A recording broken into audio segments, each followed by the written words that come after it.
খুব জানতে ইচ্ছে করে লিটন কুমার দাস কার ক্ষমতায় বর্তমানে বাংলাদেশ টিমে এখনো টিকে আছেন, এমনকি বাংলাদেশের টি-20 ক্যাপ্টেন, এমনকি ওডিআই ফরম্যাটের ক্যাপ্টেন। কেন, কার জোরে, কার ক্ষমতায়? সেই নামটা কি আপনাদের যদি জানা থাকে অবশ্যই কমেন্টস করতে ভুলবেন না। উনি কি কোনো প্লেয়ারের যাতে পড়েন যে ব্যক্তি 3টা ইনিংসের মাঝখানে একটা রান করতে পারলেন না, এমনকি তিনি আগ্রহ পর্যন্ত দেখান নাই যে ওনাকে 0 রানের খাতা থেকে 1 রানে যাইতে হবে। 100-র কথা আমি বলি নাই, 0 রানের কোথা থেকে আপনি 1-এ যান। তো এই ধরনের ক্রুশাল একটা মোমেন্টে যদি আপনি বড় মঞ্চে যদি আপনাকে প্রমাণ না করতে পারেন, আপনি যদি জিম্বাবুয়ের সাথে 200 মারেন, লাভ আছে? আপনি অস্ট্রেলিয়াতে কি করলেন? 0-0-0 মারলেন। আর আপনি যদি মনে করেন যে 6 মাস পরে জিম্বাবুয়েতে গেলেন, কিংবা জিম্বাবুয়ে আসলো, কিংবা দুর্বল পাকিস্তান আসলো, তার সাথে যদি আপনি 200 করেন, কোনো লাভ আছে? কোনো লাভ নেই। আপনাকে মোমেন্টাম বুঝতে হবে, মোমেন্ট বুঝতে হবে যে বড় মঞ্চে আপনাকে ভালো খেলতে হবে। যদি বড় মঞ্চে ফ্লপ মারেন, ডাব্বা মারেন, আর যদি আয়ারল্যান্ডের সাথে আর নিউজিল্যান্ডের সাথে, নিউজিল্যান্ডে বড় টিম, আপনি জিম্বাবুয়ের সাথে 200 মারেন, 600 মারলেও লাভ নাই। এখন আপনার পিছনে কে আছে আমি জানতে চাই সকলের কাছে। লিটন দাস একজন বড় মাপের ক্রিকেটার, সেটা আমি মানি। তিনি ভালো ব্যাটিং করতে পারেন, তিনি ভালো কিপিং করতে পারেন, কিন্তু আপনাকে বড় স্টেজে পারফরমেন্স করতে হবে।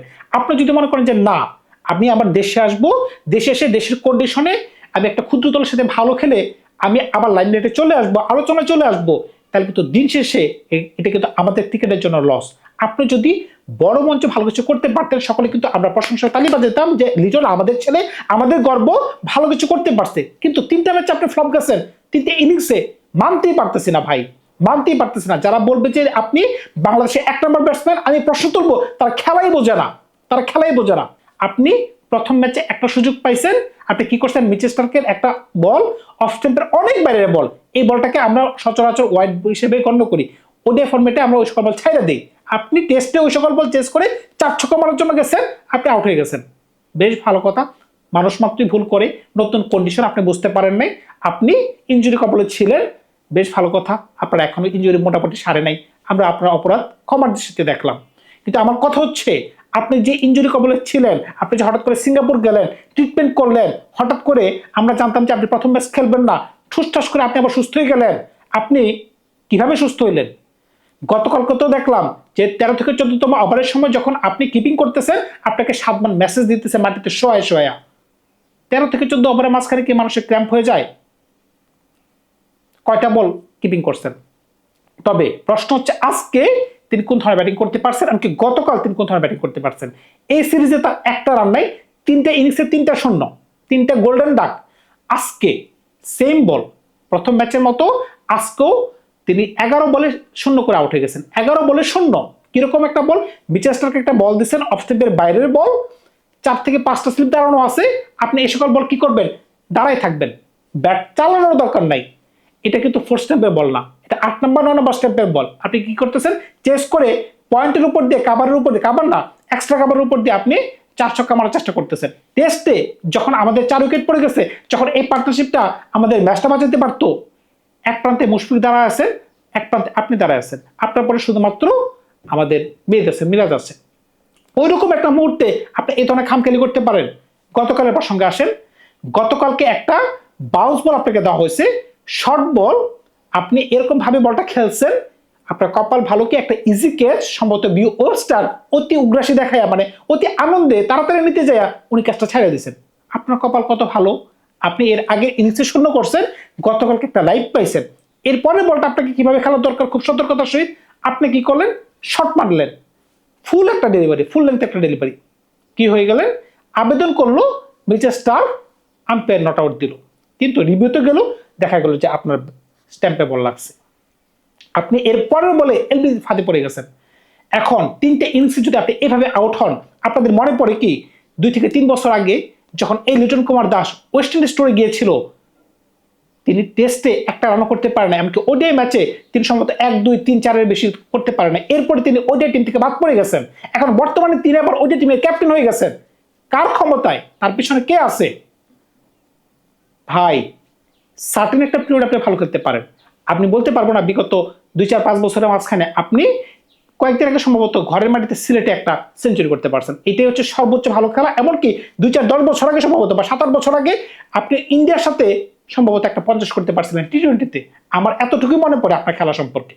আপনার রান থাকতে পারে 4-5 হাজার, কিন্তু উল্লেখযোগ্য ইনিংস যেটা আমি মনে রাখতে পারবো, ওই রকম করে ইনিংস আমার মনে পড়তেছে না যে ঢাকঢুল পিটে আপনি এরকম ভালো খেলতে পারছেন। এরকম 20 রান 30 রান সবাই করতে পারে, কিন্তু আপনি যে টি-20 একটা ক্যাপ্টেন, ওডিআর একটা ক্যাপ্টেন, আপনি বাংলাদেশকে রিপ্রেজেন্ট করতেছেন। 2 দিন পরে যখন আমরা বিশ্বকাপে যাব সাউথ আফ্রিকাতে, আপনি বাংলাদেশের পতাকা নিয়ে সবার আগে দাঁড়িয়ে থাকবেন। আপনার কেন এই ধরনের খামখেয়ালি থাকবে? আপনার মাঝখানে টেম্পারমেন্ট কোথায়? আপনি যে অসুস্থ ছিলেন, আপনি কেন তাড়াহুড়ো করে নিজেকে দাবি করলেন যে না আমি সুস্থ? এমনকি আপনাকে যারা সার্টিফাইড করলো, সার্টিফিকেট দিল যে না লিটন কুমার দাস সুস্থ হয়ে গেছে, আমি তাদের নাম জানতে চাই। আমি প্রশ্ন তুলতেছি, আপনি কি আসলে সুস্থ কিনা? আপনার ট্রিটমেন্ট আবার করানো হোক, আপনার পরীক্ষা আবার করানো হোক। এমনকি আপনার পেছনে কে আছে যে আপনাকে এত বড় গুরু দায়িত্ব দেওয়া হচ্ছে, আপনাকে ক্যাপ্টেন বানানো হচ্ছে? আপনি ভালো প্লেয়ার মানে, কিন্তু এটা কি ভালো প্লেয়ারের নমুনা? একটা প্লেয়ার যদি 3টা ইনিংসে 0-0-0 করতে পারে, এমনকি এত বড় একটা জায়গায় যেখানে অস্ট্রেলিয়াতে আমরা 23 বছর পরে খেলতে গেছি, এই ম্যাচটা খুবই গুরুত্বপূর্ণ। আপনি 2টা ইনিংসে ডাক মারতে পারলেন। প্রথম টেস্টের কথা বাদ দিলাম, ওইটা আপনি আমরা জিতে গেছি, এমনকি আপনি খারাপ খেলছেন ধরে নিলাম যে আপনি তখন ফিট না, কিন্তু দ্বিতীয় টেস্টে তো আপনি ফিট হওয়ার কথা। এটা খামখেয়ালি না? এটা কি খামখেয়ালি না? আপনি কি আপনার যে অর্জন সেটাকে আপনি বিসর্জন দিতেছেন না? আপনি কি বাংলাদেশ টিমটাকে লেট ডাউন করেন নাই? আপনি যদি ইচ্ছে করতেন বা আপনার যদি ওই ধরনের আগ্রহ থাকতো, তাহলে আপনি কি ভালো কিছু করতে পারতেন না? এখন আপনার কাছে মনে হচ্ছে এখন আর আমার কি দরকার, আমি টি-20 ক্যাপ্টেন, আমি ওডিআর ক্যাপ্টেন, এমনকি এই দলের পার্মানেন্ট মেম্বার, আমি এখন দলে থাকবোই, মাস গেলে আমার অ্যাকাউন্টে টাকা আসবে, আমার কোনো চিন্তা করার বিষয় না। বাংলাদেশ একটা মুসলিম কান্ট্রি, মুসলিম কান্ট্রিতে একটা হিন্দু মানুষকে টি-20 ক্যাপ্টেন দেওয়া হয়েছে, এমনকি ওডিআই ক্যাপ্টেন দেওয়া হয়েছে, সেটা অনেক বড় একটা ব্যাপার। সম্মানটুকু রাখেন, সম্মানটুকু রাখেন, ইজ্জতটুকু রাখেন। ধর্মটা খেলার অংশ না। মোহাম্মদ আজহারউদ্দিন ভারতকে লিড করে গেছেন, মোহাম্মদ আজহারউদ্দিন ভারতকে লিড করে গেছেন, উনি ভারতের ক্যাপ্টেন ছিলেন। এত বড় হিন্দু রাষ্ট্রের মাঝখানে একজন মুসলমান ক্রিকেটার ভারতের ক্যাপ্টেন ছিলেন। বাংলাদেশেও সেম, খেলার মাঝখানে এগুলো চলে না। কিন্তু কথা হচ্ছে দিন শেষে তো আপনাকে ভালো খেলতে হবে, কিংবা খেলার চেষ্টা করতে হবে। আপনার খেলা দেখে তো মনে হচ্ছে না যে আপনি ভালো খেলার চেষ্টা করতেছেন। তাহলে কে আছে আপনার পিছনে শক্ত লাঠির মতো, যে আপনি গর্তে পড়লে একটু পরে পরে আপনাকে টান দিয়ে তোলে? সেই নামটা কে? আপনি যখন ওয়েস্ট ইন্ডিজ স্টোরে দল থেকে ছিটকে পড়ে গেছিলেন, এরপরে তো আপনি ওই ধরনের কোনো খেলা খেলতে পারেন নাই। হ্যাঁ, এটা বলতে পারি যে আপনার আন্ডারে আমরা কয়েকটা টি-20 সিরিজ জিততে পারছি। আপনি খেলে জিতেছেন, বিষয়টা এরকম না। আপনার আন্ডারে আপনি ক্যাপ্টেন ছিলেন, আপনার আন্ডারে আমরা, এখন তো আমাদের টিম ভালো ভাই, আমাদের টিম ভালো। যে কোনো কারণে আমরা এই ম্যাচটাতে ভালো কিছু করতে পারিনি অস্ট্রেলিয়াতে, কিন্তু আমাদের টিম ভালো।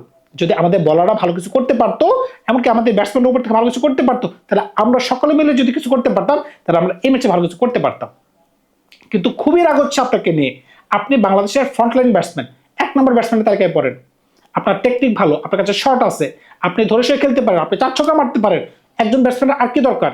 বাংলাদেশের মতো জায়গায় আপনি যে একজন ভালো ব্যাটসম্যান, সেটা নিঃসন্দেহে সবাই বলবে আপনি ভালো ব্যাটসম্যান। তাহলে কোথায় আপনি নমুনা কোথায় দেখাইতেছেন? নমুনা তো দেখতে পারতেছেন না ভাই।